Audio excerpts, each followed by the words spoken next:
the Convention on the Prevention and Punishment of the Crime of Genocide. The Commission concluded that Israel has committed genocide against the Palestinian people in Gaza and that it is continuing with that genocide. It is now almost 2 years since Israel launched its military campaign in the Gaza Strip in October 2023. This has been the most ruthless, prolonged, and widespread attack against the Palestinian people since 1948. Every day that passes, the killings and the starvation of the Palestinians continue. On 22nd August, the Famine Review Committee determined that famine is currently occurring in Gaza Governorate. At the time, the committee had projected famine thresholds to be crossed in Deir al-Bala and Khan Yunis governorates in the coming weeks. The goal of the Israeli government is abundantly clear as we continue to witness the destruction of Palestinians in Gaza. The Commission finds it is genocide. In our report, the Commission found that the Israeli authorities and Israeli security forces committed and are continuing to commit the following underlying acts of genocide against the Palestinians in the Gaza Strip. 1, killing members of the group. 2, causing serious bodily or mental harm to members of the group. 3, deliberately inflicting on the group conditions of life calculated to bring about its physical destruction in whole or in part. And 4, imposing measures intended to prevent births within the group. On the specific intent of genocide, the Commission concludes that statements made by Israeli authorities are direct evidence of genocidal intent. The Commission also concludes that the pattern of conduct is circumstantial evidence for genocidal intent, and that genocidal intent was the only reasonable inference that could be drawn from a totality of the evidence. Therefore, the Commission concludes that the Israeli authorities and Israeli security forces have the genocidal intent to destroy, in whole or in part, the Palestinians in the Gaza Strip. The Commission finds that the Israeli political and military leaders are agents of the State of Israel. Therefore, their acts are attributable to the State of Israel. The Commission therefore concludes that the State of Israel bears responsibility for the failure to prevent genocide, for the commission of genocide, and for the failure to punish genocide against the Palestinians in the Gaza Strip. On incitement to genocide, the Commission concludes that many Israeli political and military leaders, including President Herzog, Prime Minister Benjamin Netanyahu, and then Defense Minister Yoav Gallant, had incited the commission of genocide, and that Israeli authorities have failed to take action against them to punish this incitement. This report is the result of almost 2 years of work. The Commission began its investigation immediately on 7th October 2023 and has documented more than 16,000 pieces of evidentiary materials to date. The Commission has published 3 mandated reports and 3 thematic papers since 7th October 2023. And our findings in this report are based on the factual findings contained in all the reports that we had published since 7th October 23, as well as the findings from our upcoming mandated report to the General Assembly in October 2025. The analysis contained in this report relates solely to the determination of genocide in the Gaza Strip between October 2023 and July 2025. The Commission nevertheless raises the serious concern that the specific intent to destroy the Palestinians as a whole is guiding Israel in its operations in the rest of the occupied Palestinian territory, that is, the West Bank, including East Jerusalem. It is also important to note that the events in Gaza since 7th October 2023 have not occurred in isolation. They were preceded by decades of unlawful occupation and repression under an ideology requiring the removal of the Palestinian population from their lands and their replacement. We recommend all member states, especially those with influence over Israel, to effect an immediate halt to the killing and harming of civilians in Gaza, to guarantee humanitarian access to Gaza, and to prevent further destruction of life and suspend arms transfers or financial assistance that could contribute to further genocidal acts. The Genocide Convention was born out of humanity's darkest chapters. Today, we witness in real time how the promise of never again is broken and tested in the eyes of the world. The ongoing genocide in Gaza is a moral outrage and a legal emergency. Member states must act now. There is no need to wait for the International Court of Justice to declare it a genocide.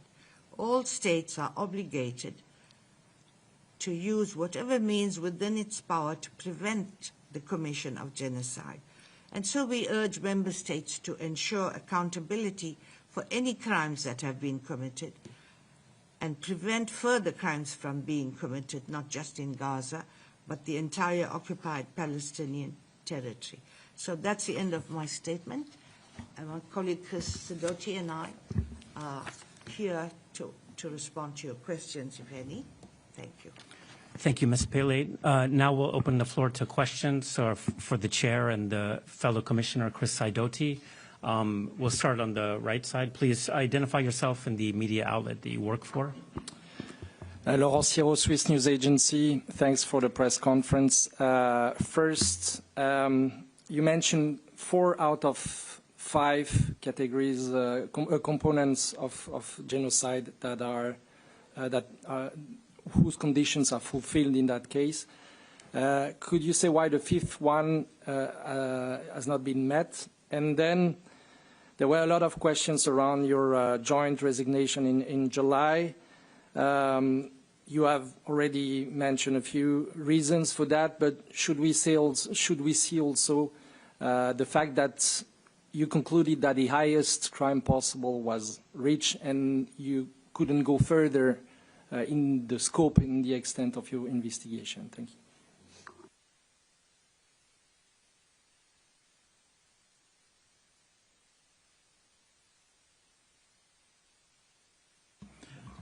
I can perhaps take the first question.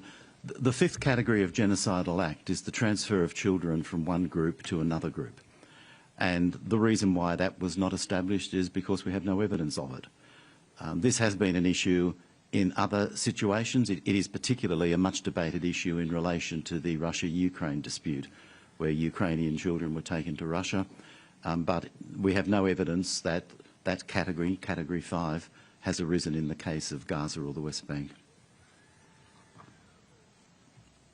I want to answer the question. So yours is not the first time that we're hearing these questions about my retirement and Chris Sidoti's resignation and the 3rd commissioners. Really, I'm so surprised by the reaction that I think that you could fault me for bad timing. So when I was appointed as chair to this commission, I said I'll stay for 2 years, and this is the 5th year. And mainly is because I personally believe you don't keep very old people around for too long. So I've reached that very old thing. And also medical issues that you get. And that's what my formal letter to the president says. I first went to see him and then explained the reason, sent him a letter. And the president of the Human Rights Council put that on the public website. And let me point out, my letter is dated well before the sanctions against Francisca. So we were not intimidated, pressured, or anything of the sort. Chris Sidoti and Miloon Qatari took their personal decisions to step down. Chris has made clear that he is available for re-election, but it would be a good opportunity for the Council to have the opportunity to reconstitute this panel, because it's not like the usual panel where there's a term limit and then member states have an opportunity to change panelists. So you see all the noble motives we had, and I've been told out there that I'm very afraid of sanctions, and that's why that's not the case. Thank you. Could I just add a personal note for me as well? My reasons for resignation are set out in full in the letter I sent to the President that the President released. The only relevant question is the date. We resigned effective of 3 November, and we haven't never been asked why. But the reason why is because we had a work program for this year to which we were committed, and we determined that we would complete our work program, including this report, before we actually resigned. So that's the only relevant question. Thank you. Now we'll go again at the front row. Jamie Keaton from the Associated Press. Please go ahead. Hi, I'm Madam Pillay, and hi, Mr. Sidoti. Thank you for your report. I have two questions. The first is the Israeli Foreign Ministry today decried a distorted and false report and said that 3 individuals, so referring to the Commission of Inquiry, 3 individuals serving as Hamas proxies notorious for their openly anti-Semitic positions. Could you please comment on that, your response? And then my second question is, you talk about countries need to act. There has been a widespread condemnation across the world, not just from advocacy groups, but also governments and others. It seems to me that there's a number of countries that have been, let's say, more reticent to condemn Israel's behavior. I'm thinking particularly the United States and Germany. Could you please give us your appeal directly to those 2 countries, because you're saying countries in general, but could you be specific to those 2 countries, please? Thank you.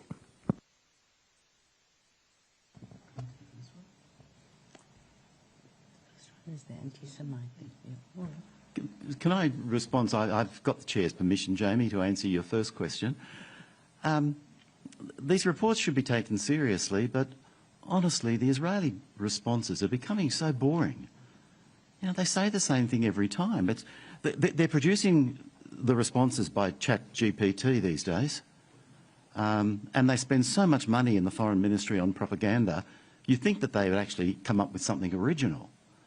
I would want them to engage with the evidence, but they never engage with the evidence.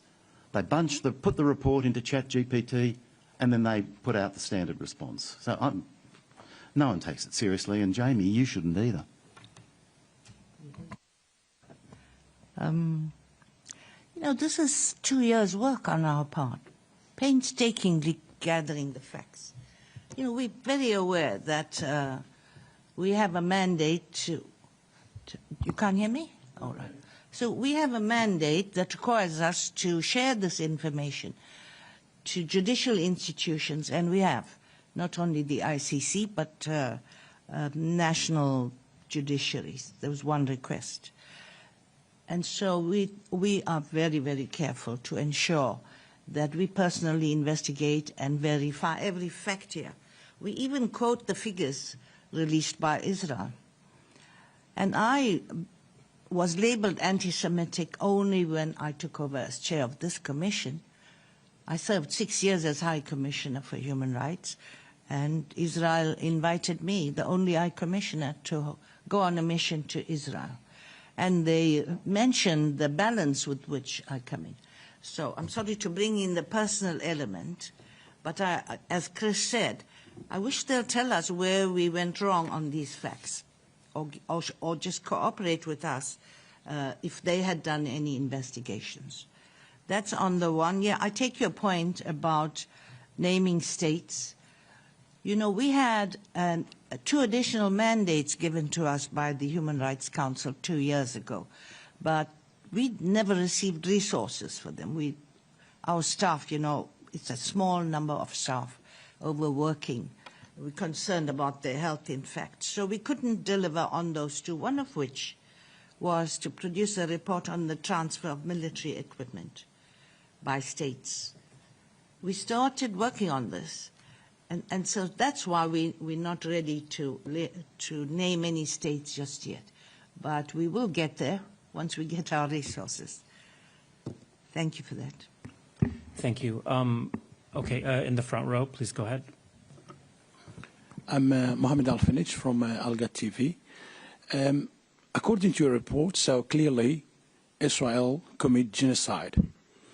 Can you please tell us, like those headlines you can mention as Israel commit genocide? And other things, we've been hearing for the last 2 years, some member of state, they said Israel might commit genocide. After your report, do you think now the things are clear about genocide in Gaza?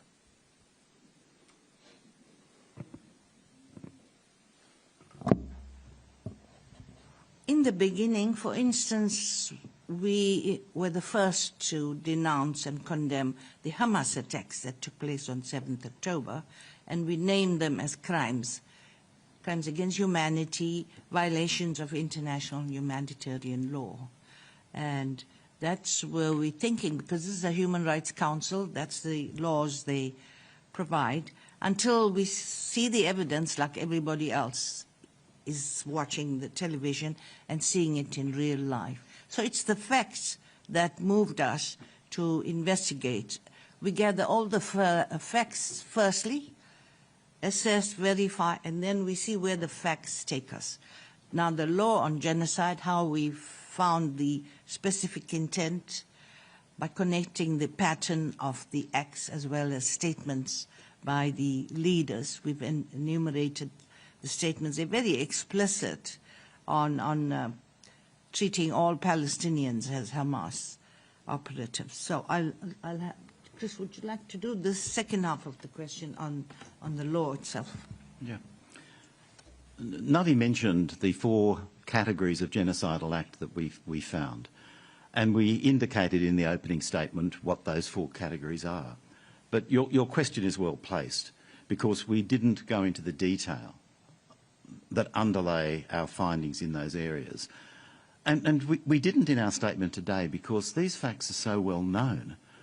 We have recited them in great length in our report. Our report, you've seen it, runs out around 80 pages in length. But the facts are 60,000, 65,000 dead at least, of whom at least 20,000 are children. These deaths are not accidents. They are not collateral damage. They are the direct consequence of a military strategy of saturation bombing and scorched earth when it comes to the infrastructure of Gaza and the people of Gaza. The numbers that are seriously, physically or mentally injured are enormous, and that's the second category. We are told, we haven't done comparisons with other wars, but we are told that the number of children that have had one or both legs and arms amputated is greater than in any other conflict this century. Certainly we know the number of children who have lost one or both parent. The trauma, the psychological trauma for children will last their whole lives. That's mental harm. The physical injury to people, the amputations, the illnesses, the compounding of disease because of a lack of medical treatment. The consequences of starvation, a child who is malnourished is affected for the rest of the child's life. Serious physical and mental harm. The destruction of conditions of life. We didn't examine the destruction of the residential towers last weekend. Of course, our report was finished before that. But that was just the culmination of what we did find, and that is the wholesale destruction of the infrastructure of Gaza. Residences, homes, hospitals, universities, schools, museums, churches, mosques, archaeological sites, roads, agricultural facilities, the fishing industry. Our reports over 2 years have built the full picture of the extent of the destruction. And the destruction is such, added in particular to the starvation policies, that the conditions of life in Gaza are unsupportable. The third category of genocidal act. And we, for the first time in a UN report, also examined the question of reproductive violence. And our report, published in March this year, dealt, amongst other things, with the destruction of fertility clinics and fertility facilities in Gaza, affecting the continuity of the Gaza population, the fourth category of genocidal act. So we have built our report on the basis of our own investigations. But we haven't taken second-hand, third-hand, fourth-hand information. We haven't relied on other people's reports. We've relied on eyewitnesses, on digital evidence, photographic and video, satellite technology. We particularly have been assisted by the evidence of foreign medical workers who spent time in Gaza. They're not secondary evidence or hearsay evidence. They told us what they actually saw. And it's because of our own investigations that we came to the conclusions that we did. And that's the basis of the last part of your question. Why now? Why now? Because now, after painstakingly collected all of this evidence, now we are able to do what lawyers do. Collect evidence, find facts, apply the law. And this report is our conclusions. Thank you. Now we'll go to the back and then we'll come back up. Thanks. Thank you. Musa Asi, Al Mayadeen TV. I'm asking if the use of genocide term will have an impact of the work of the International Court of Justice. You know, the International Court of Justice not fully used this term till now, and maybe there is some impact of on the office of the High Commissioner. The High Commissioner does not use this term till now. Thank you. Could you repeat the question, please? My question concerning the term of genocide, you used this term maybe for the first one. If this term will have an impact of the work of International Court of Justice, because the International Court of Justice has not fully used this term till now, and the High Commissioner of Human Rights in Geneva has not used this term till now, if there is an impact of those entities. Thank you. Thank you for your question. I've been asked already whether, had I been the High Commissioner still, I would have reacted as High Commissioner Volker has, and I probably would have. I also believed you have to wait for a court to determine whether genocide has occurred. That's what I used to I told this team at the beginning, that's why we don't examine genocide immediately. Because, as you know, I was a judge on the panel on the Rwanda tribunal that delivered the world's first judgment on genocide. And I know how carefully you have to look for evidence to support that special intention to destroy a group in whole or in part. However, serving on this commission, as we said, we looked at the facts. And that means a 2-year work. And the High Commissioner Volker doesn't have the benefit of this report until today. Now, why did I learn that genocide must be addressed? It's because how the Genocide Convention imposes an obligation on states to prevent and punish genocide. Now, how will they do that if we all sit and wait for some court, if ever, to determine genocide has occurred? And therefore, we must look at the facts, look at the policy statements made by political leaders. We apply the two. And the most important statement we have so far is the order of the ICJ that there is plausible reason that there's a risk of genocide being committed. So that's the most authoritative statement to states and to all of us to examine this crime. I don't know if you have anything further. Okay, thank you. We'll go to the front row and then we'll move back. Thank you very much. Abdullah Imasi from Al Arabi TV. Thanks for this insightful report and well-documented report. Even the Israelis are not happy with it. As you always, like moments ago, the Israeli ambassador said that this report is full of lie and allegation against Israel. Talking about Israeli officials, in your report you named Herzog, Netanyahu and Gallant for incitement. Now my question is, what action should state take after this report? And my second question is like as a follow-up of my colleague from the EP, what single binding step must the government take within 30 days under the Genocide Convention? Thank you very much.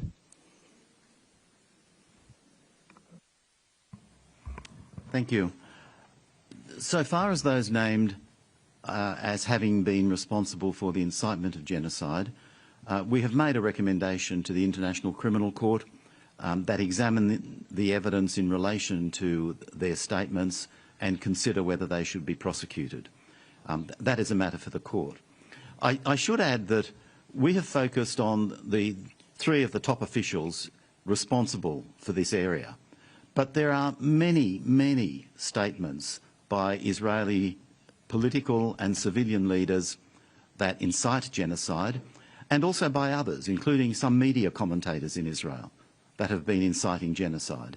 So we just looked at the tip of the iceberg, and that is those at the very top of the command pyramid within Israeli society.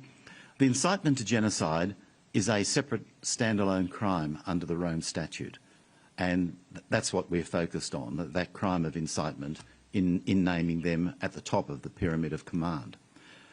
So it's up to the court, but we have provided the evidence in our report and we've made a recommendation to the court, and we will see what action the court takes. Okay, thank you. The second row, please go ahead. Yeah, thank you. Jeremy Lange for the French Public Radio. Kind of a follow-up question to my colleagues' previous ones.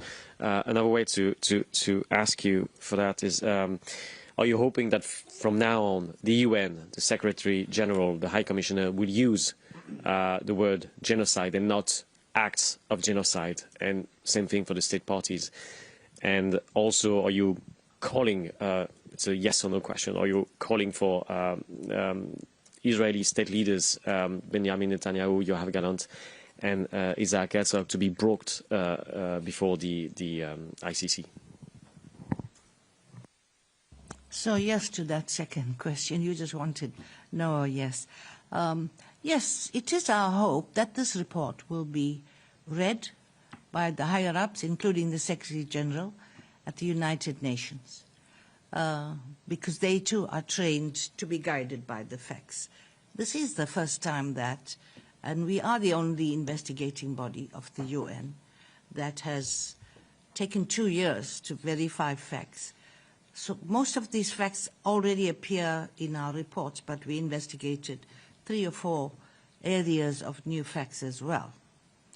So the facts should influence high-level leaders at the United Nations also to call this what it is, the genocide. Yeah, look, just a short addition. Others have commented on genocide before in relation to Gaza. There have been some excellent NGO reports, and particularly I would single out the report of Francesca Albanese, the Special Rapporteur on the occupied Palestinian Territory. A strong report, a well-argued report, produced by a different methodology from ours. Our methodology is based, as I said before, on our own investigations and our own conclusions. So I can say that given that this is investigative-based, this is likely to be the most authoritative report on the question of genocide in Gaza until the International Court of Justice delivers its decision in 2 or possibly 3 years' time. So, pending the decision of the court, this is it. And it's up to the Secretary-General and the High Commissioner to make their own decisions, but I would expect that they would start using the word genocide based upon our report after it's released now. Thank you. Next, we'll go to Agence France Presse. Yes, hi, thank you. Agnès Pedro from AFP. I have two small questions, I hope. The U.S. Secretary of State, Marco Rubio, yesterday he talked about barbaric animals, talking about Hamas. So I would be interested to know if you think that this could be considered as well as inciting to genocide, as I think the word animals is in the report as well.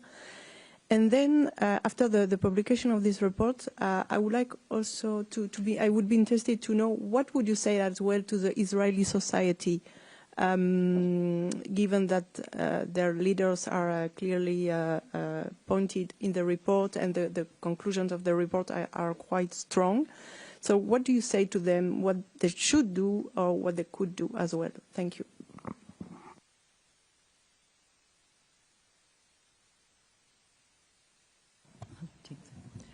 Thank you for the question on inside Israel. You know, to our knowledge, clearly the people inside Israel are not exposed to news as we are, and from all of you. I hope that they get access to this report. Much of our information, I should say, comes from cooperation from people inside Israel, victims, experts, who've shared some of the details with us. And it must affect them to have this kind of report and a recording of the implications of these statements made by their leaders. Now, the Rubio question, I'll leave to Chris. The Rubio question I'll answer very quickly. I haven't read what he said, and I haven't got the faintest idea what its impact may be. But I do want to join Navi on the second question, because to me this is one of the most significant issues. I hope that our report will reach through to the people of Israel beyond the majority, not all, but the majority of the Israeli media that consistently wipes out critical information that people are entitled to and that people need.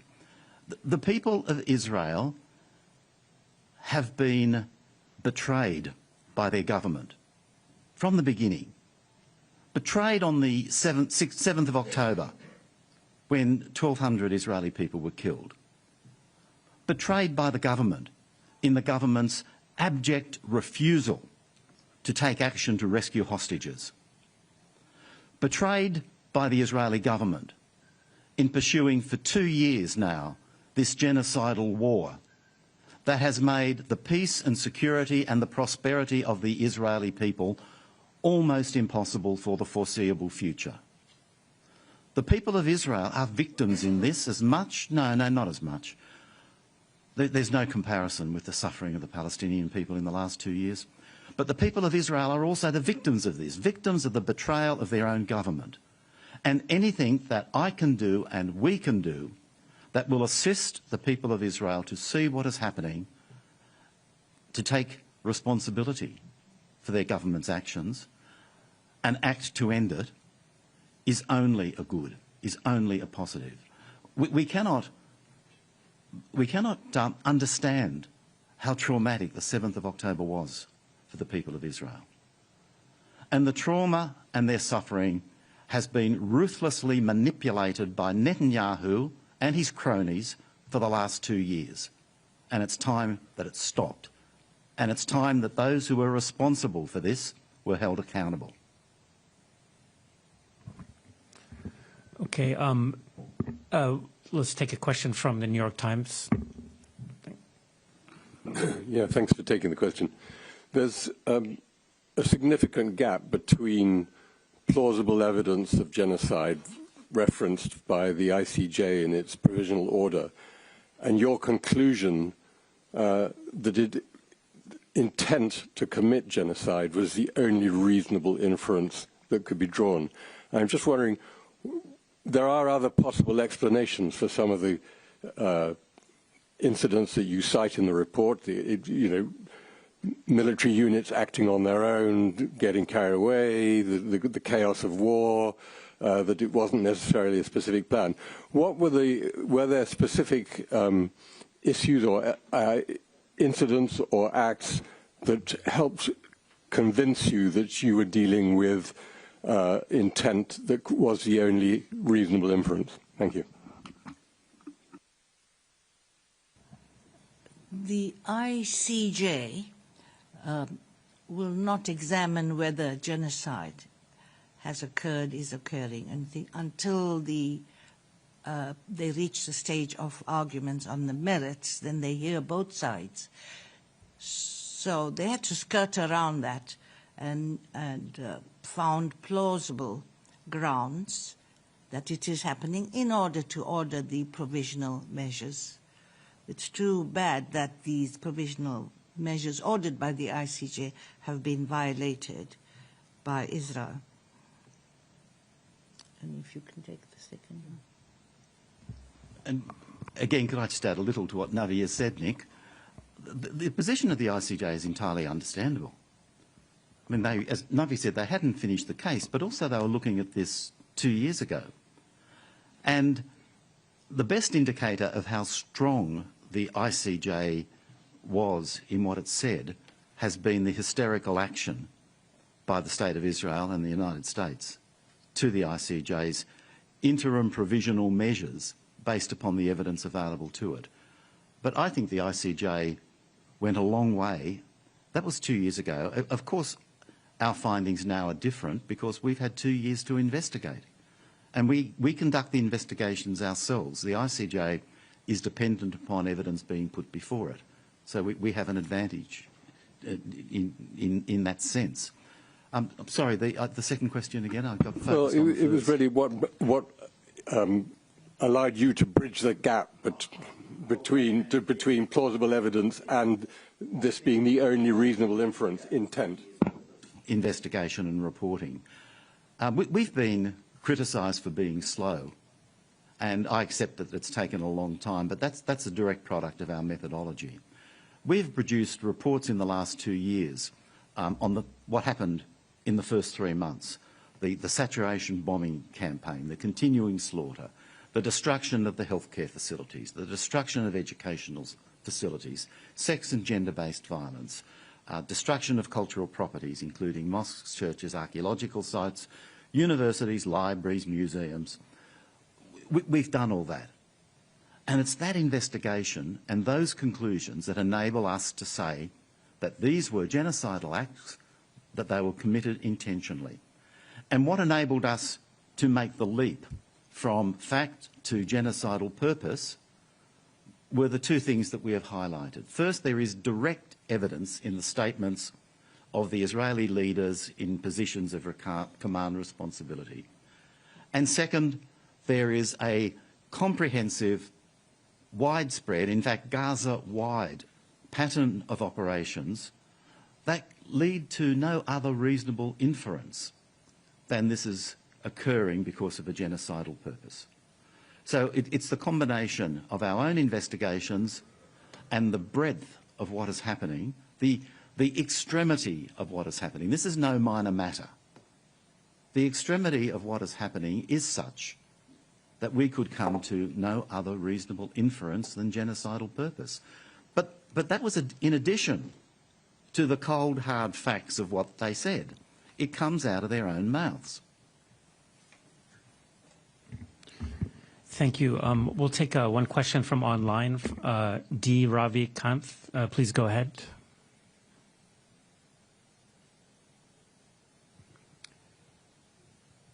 Hello. Hi, go ahead. Hello. Yeah. Thank you. To both of you, the question is, there seems to be some kind of a conundrum between the the Genocide Convention of 1948 and the Rome Treaty.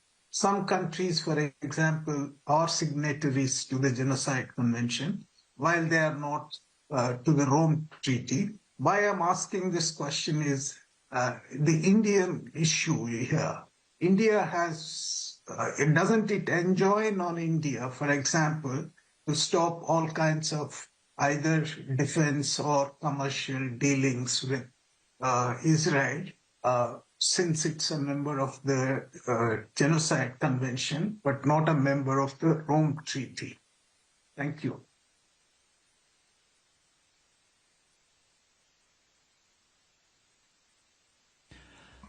The difference between the Genocide Convention and the Rome Statute in this case is simply a difference of process. The Genocide Convention provides a process of the International Court of Justice. The Rome Statute, and it deals with states. The Rome Statute deals with individual accountability, and it provides the process of the International Criminal Court.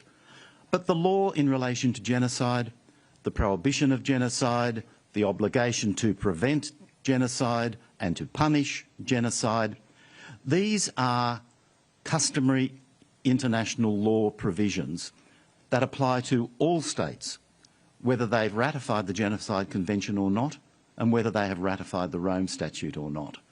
So the difference is one of process. It's not a difference of law.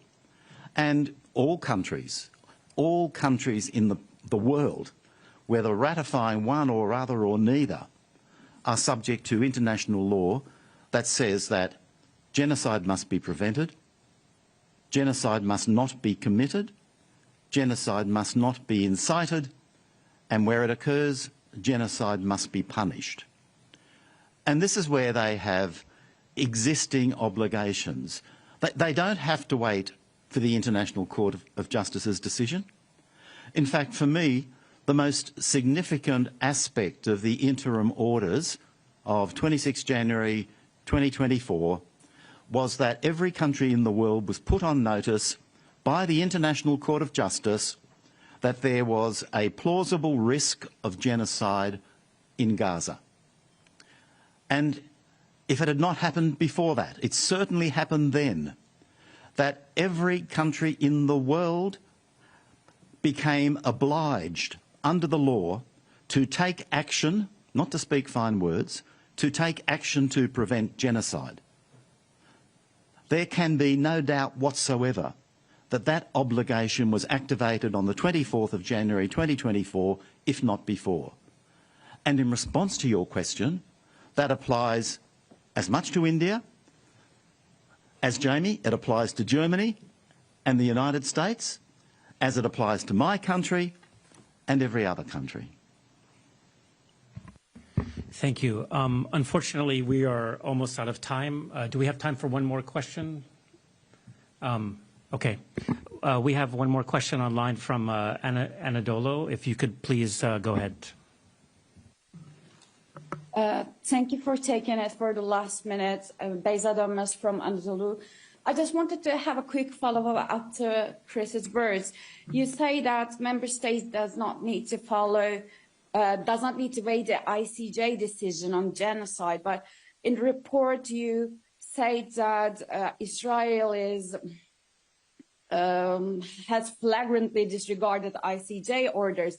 And do we think that after ICJ goes with the genocide declaration, we will have any leverage that the accountability will be changed? And what would be the difference that member states still supporting Israel? This means that they would be kind of held accountable under third state court. Thank you.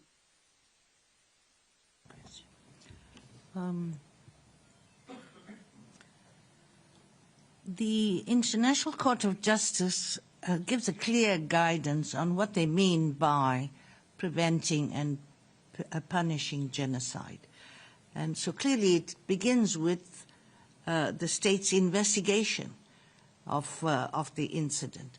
And we regularly wrote to the Israeli authorities to ask whether they had investigated this incident or that, or can they give us a response. Now that would have been very helpful to us, the Commission, to check on what Nick raised, that people may have other motives. Motive, by the way, is irrelevant to the Genocide Convention because that's a peremptory obligation imposed on every state to prevent and punish genocide.